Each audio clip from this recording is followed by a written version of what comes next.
Bonjour mes chers élèves, aujourd'hui jour historique. Vous allez avoir une vidéo qui sera collector, alors je vous demande de la garder précieusement sur vos ordinateurs, je pense qu'elle vaudra très cher d'ici quelques années. Nous allons faire le cours auquel aucun de mes élèves n'a échappé. Dans les milieux académiques, on appelle ça un cours sur le corps humain.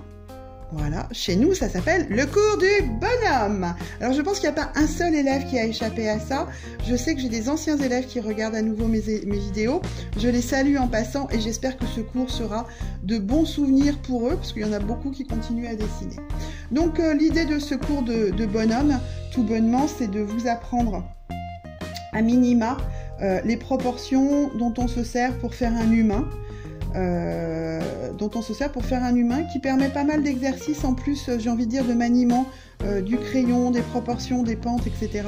Donc vous allez voir, c'est sympathique. Donc le premier qui s'est dit tiens, c'est bizarre, les humains ils sont tous fait un petit peu pareil, et puis quand on les dessine comme ça, putain, c'est vachement joli. C'était un monsieur qui était assez génial, qui s'appelait Léonard de Vinci. Il n'était même pas assez génial, il était juste génial. Il vivait sous François Ier. Je vous laisse le soin de chercher la date. Ça doit être du 1500 et des caramels. Voilà. Et il a dessiné ce monsieur qui est très étrange, qui s'appelle l'homme de Vitruve. Et lui, en fait, a défini pour la première fois les proportions habituelles d'un corps humain masculin, parce qu'à l'époque, déjà, mettre des gens à poil, c'était mal vu, mais alors des femmes, je vous explique même pas. Et donc, il a dessiné ceci qui a été vraiment la base pendant des siècles du dessin du corps humain, sachant que en fait, ces proportions-là, on les avait un peu perdues au Moyen-Âge. Alors, perdues pour des questions majoritairement religieuses. Et puis, on a retrouvé, en fait, l'art grec et l'art romain. Et les artistes se sont de nouveau inspirés. C'est pour ça qu'on a appelé ça la Renaissance. Donc, on est en plein dedans. Donc, je vous présente Monsieur Vitruve, qui est un homme qui n'a pas l'air très sympathique, mais qui nous a bien aidés. Donc, nous, on va faire ça de manière beaucoup plus simple et beaucoup plus moderne. Donc, on va commencer par dessiner l'ovale de la tête. Dans tout ce cours, je vous demande d'essayer de dessiner sans règles, sans mesurer, etc. Essayez vraiment d'habituer à ce que votre crayon, votre main et votre cerveau travaillent ensemble. Donc dans un premier temps, l'ovale de la tête, avec un peu déjà une forme de visage. Vous avez un tuto là-dessus, entraînez-vous, et une ligne verticale. Alors pourquoi ? Parce que l'homme est bipède et se tient debout, et que ça nous permettra de faire un homme qui soit, ou une femme, qui soit à peu près symétrique, sachant que je vais faire homme et femme, pour le coup, de manière alternative. Donc moi, mon dessin ne va pas être symétrique du tout. Mais déjà, je sais que ça tiendra debout. Donc, la première chose qu'on va essayer de définir, c'est, il s'arrête où, mon bonhomme? Parce qu'il peut s'arrêter là, il peut s'arrêter là. Non. On va estimer que la tête va tenir entre 5 fois et demi et 6 fois dans le corps. Alors, dans beaucoup de tutos, vous trouverez du 7,5, 8. Moi, je trouve que c'est beaucoup. 7,5, 8, c'est ce dont on se servait avant pour faire des dessins de stylistes de mode. Et comme la mode est à ce que les femmes soient grandes et minces, et les hommes aussi, ils se sont choisis ça. Moi, je pense que les humains normaux sont plutôt sur 5,5, 6. Alors, qu'est-ce que ça veut dire? Je fais tenir la tête dans le corps. C'est pas de la torture. Hein. C'est, je mesure ma tête, la tête de mon dessin, hein, pas la mienne. Je prends mon crayon, je bloque vraiment mes doigts à la bonne distance et je reporte. Une fois, 2 fois, 3 fois, 4 fois, 5 fois, 6 fois. On sait que ça va se situer dans cette zone-là à la fin de mon personnage. Vous voyez, moi j'ai vraiment l'habitude, même en faisant mon trait, j'étais au bon endroit. Et vous verrez petit à petit que quand on le fait sans noter ses traits, c'est-à-dire comme ça, et bien petit à petit on apprend en fait à être de plus en plus précis dans sa manière de mesurer ses proportions. Du coup ça va de plus en plus vite et du coup aussi on est de plus en plus sûr de soi. Donc vraiment je préfère un dessin avec des erreurs fait comme ça à l'arrache, que je prends, je mesure, je reporte, etc. Essayez vraiment, alors d'abord d'avoir confiance en vous, parce que c'est quand même beaucoup un problème de confiance en vous, et essayez vraiment de faire ça. Je préfère un bonhomme qui est complètement destroy, mais qui a été fait à l'œil, qu'un truc génialement fait, mais qui a été fait en mesurant son modèle. Donc on va estimer que mon personnage va arriver quelque part par là. Après, ce que je vais estimer, c'est le milieu. Donc, on a dit donc 1, 2, 3, 4, 5, 6. La moitié de 6, c'est 3. Vous êtes super fort. 1, 2, 3. Donc, ma moitié va être quelque part par là. C'est là que je vais mettre un rond. Alors, de manière un petit peu au-dessus de la moitié. Je vais mettre un rond qui, en fait, va signifier notre milieu à nous, qui est notre bassin. Alors le bassin, c'est là où on s'assoit, c'est le moment en général où mes jeunes élèves sont morts de rire parce qu'on parle des fesses, etc. Mais imaginez-vous 2 secondes sans bassin, vous allez voir d'un seul coup, on rit beaucoup moins. Donc voilà, on a un début. Après, c'est super simple en fait. Il suffit de fermer les yeux et de descendre au niveau de son image corporelle. Très intéressant aussi pour faire de la relaxation. On peut s'amuser à s'auto-dessiner dans sa tête pour se relaxer.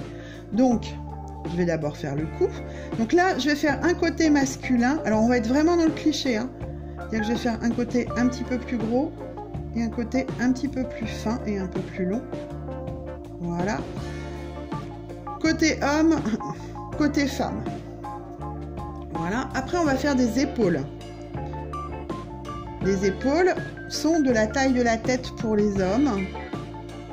Donc on va arriver à peu près là. Et de la taille un petit peu moins pour les femmes. Sauf les nageuses est-allemandes qui sont piquées aux hormones.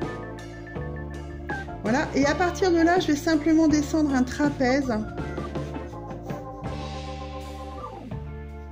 Pour signifier le corps. Pareil, je suis un petit peu moins large côté femme que côté homme. Voilà. Donc voilà. Donc déjà, j'ai mon buste. Alors cette partie-là s'appelle le buste, le thorax, le tronc. Je profite aussi bien souvent pour faire de ce cours, pour faire un tout petit peu de vocabulaire, on va dire anatomique. Pour ceux qui sont vraiment intéressés pour faire des corps humains souvent, longtemps, etc. N'hésitez pas à aller voir les cours d'anatomie. Il faut savoir que les gens qui apprenaient le dessin au 19e siècle à l'école des Beaux-Arts avaient le même programme anatomique que les médecins, quand même, ça rigolait pas. Voilà. Et puis après, donc j'ai mon bassin. Et après mon bassin, j'ai mes jambes. Donc les jambes, on va dire cuisses. Donc on va faire des cuisses un petit peu musclées à monsieur. Et au milieu des cuisses, on a une articulation qui nous sert bien, qui s'appelle le genou. Par habitude, on symbolise les articulations par des ronds en dessin. Voilà. Ça permet de ne pas les oublier. Et puis un mollet. J'ai mon crayon qui gratouille, c'est très désagréable. Une autre articulation, la cheville, qui est plus petite, donc on fait un plus petit rond. Et pour faire le pied, là pour le moment, on va juste faire un trapèze. Un petit trapèze, beaucoup plus aplati que ça. Voilà. Pour madame, nous allons faire une jambe, mais on va la faire de profil cette fois-ci. Donc la cuisse, pareil. Un petit peu plus fuselé que pour monsieur. L'articulation, mais que je vais légèrement déporter pour faire la bosse du genou. Un mollet. Alors le mollet est vraiment très rond. Par contre devant, c'est vraiment très droit. C'est ce qu'on appelle le tibia. Tibia péroné. Et c'est un os, si vous passez votre main dessus, il est complètement lisse. Et c'est vraiment très droit. Ma cheville. Et un pied de profil. Alors un pied c'est grand. Un pied c'est au moins de la taille de la tête. Donc je prends la taille de la tête, je la reporte. Voilà. Et je vais aller faire talon, plante de pied, coup de pied, ça s'appelle comme ça, orteil. J'y suis pas encore tout à fait, mais on est pas mal. Voilà. Alors les pieds pour le coup, ça sera l'affaire d'un cours. On fera un cours pied-main pour vous aider. Ensuite, eh ben voilà, j'ai un humain à peu près humain, mais vous allez me dire, t'es gentille Valérie, mais c'est un peu pas de bras, pas de chocolat. Eh bien, nous allons du coup faire des bras. Alors nous allons faire, pour vous faire les bras, je vais vous demander de vous lever et de mettre vos bras le long du corps. Et là, vous allez vous rendre compte que vos bras, ils arrivent au moins ici. Donc on va faire un bras de monsieur. Donc on va d'abord lui faire une épaule qui ressemble à une épaule. Donc vous voyez, on arrondit simplement la pointe du trapèze. On va lui faire des jolis biceps. Oui, mesdames, vous allez pouvoir rêver. On va mettre l'articulation du coude qui généralement est à peu près au niveau de la taille. Voilà. Pareil, l'os qui est le long de votre bras, je ne sais plus son nom par contre, je l'ai perdu, est assez lisse, donc on va faire quelque chose d'assez droit sur l'extérieur. Et par contre, on va faire quelque chose de beaucoup plus formé, de beaucoup plus musclé sur l'intérieur. Puis le poignet, puis la main. On va leur faire des moufles hein, pour le moment. Par contre, les pouces sont toujours bien vers l'intérieur. Si vous vous tenez les bras le long du corps, votre pouce est vers l'intérieur. Nous allons faire madame. Donc on va lui faire une épaule un petit peu plus discrète. Et elle, on va lui plier le bras. Alors vous allez voir, ça c'est un bon moyen de tricher. Donc du coup, je mets une pente à mon bras. Et je vais lui mettre la main dans le dos. Voilà, je vais faire un muscle un peu plus discret, un muscle un peu plus discret. Et donc elle a la main dans la poche, la brave dame. Voilà, et là on a un humain qui est à peu près correct. Maintenant on va rehausser les caractères homme-femme. Donc du côté des hommes, on va mettre des pectoraux. Bah ouais, il y a des hommes qui ont des pectoraux. Et vous avez vu, hein, je suis vachement gentille parce que je grossis les muscles côté homme et je ne réduis pas le cerveau. Vous verrez quand même ma bienveillance et ma bonté. Voilà. Et on va descendre de notre trapèze. On va retirer un peu de hanche et on va venir au niveau de la cuisse. Chez madame, nous allons mettre un joli sein.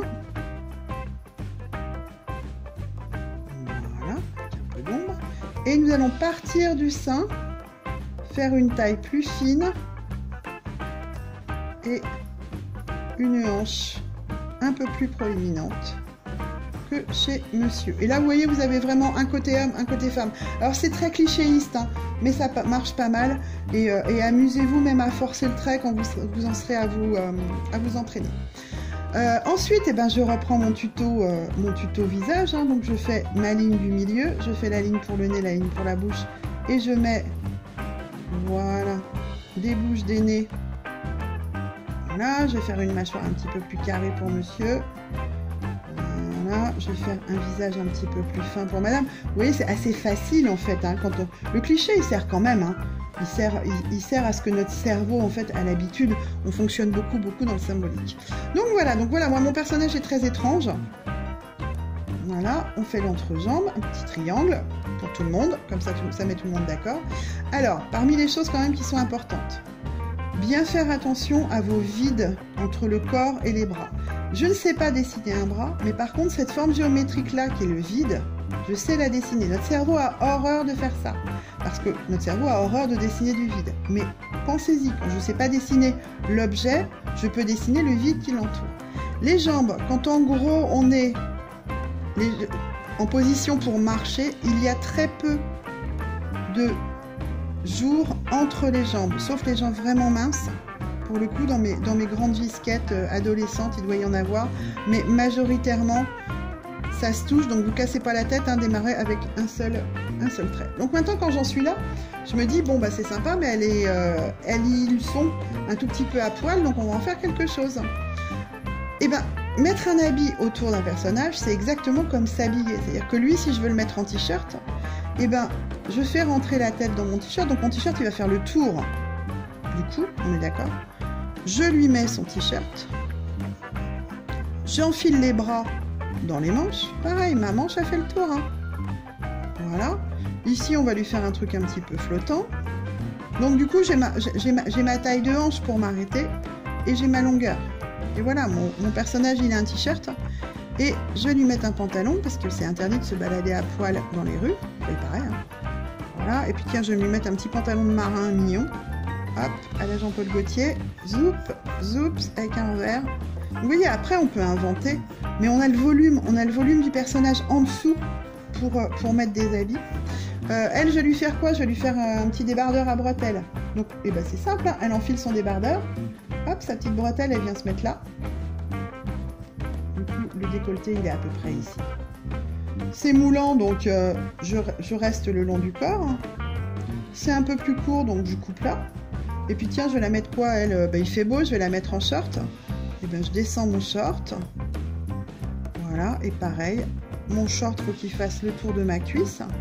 Donc je vais faire le tour de ma cuisse. J'en profite un petit peu. Et du coup, j'ai madame qui est en short et en petit débardeur. Et mon débardeur, il tient vraiment. Hein. Ça rigole pas. Donc vous voyez, c'est assez simple. Alors entraînez-vous à faire ces personnages tout simples, debout. Le mouvement, il viendra après. Quand déjà vous avez l'habitude de vos proportions, le mouvement, en fait, après, ça n'est que prendre le coude, le monter, qu'il soit à la bonne longueur, etc. Après, ça n'est que un changement de pente. Il y a quelque chose qui est important aussi, c'est la colonne vertébrale. Là, on l'a fait droite, mais quelqu'un d'assis, il suffit de dessiner sa colonne vertébrale et du coup, on sait exactement comment il est assis. Donc, dans un premier temps, entraînez-vous. Tiens, j'ai oublié le pied. Le pied de face, très facile. Alors, le petit orteil est à l'extérieur. Je fais un petit rond et j'en fais 1, 2, 3, 4 et j'ai un pied de face. Il y a juste à faire du modelage et on est bon. Voilà, un petit coup sur la cheville. Et voilà. Et donc vous voyez, c'est pas si compliqué que ça. Entraînez-vous à faire ça. Amusez-vous à faire un bonhomme, bonne femme toute nue, à le découper et à vous en servir comme gabarit pour après inventer des vêtements.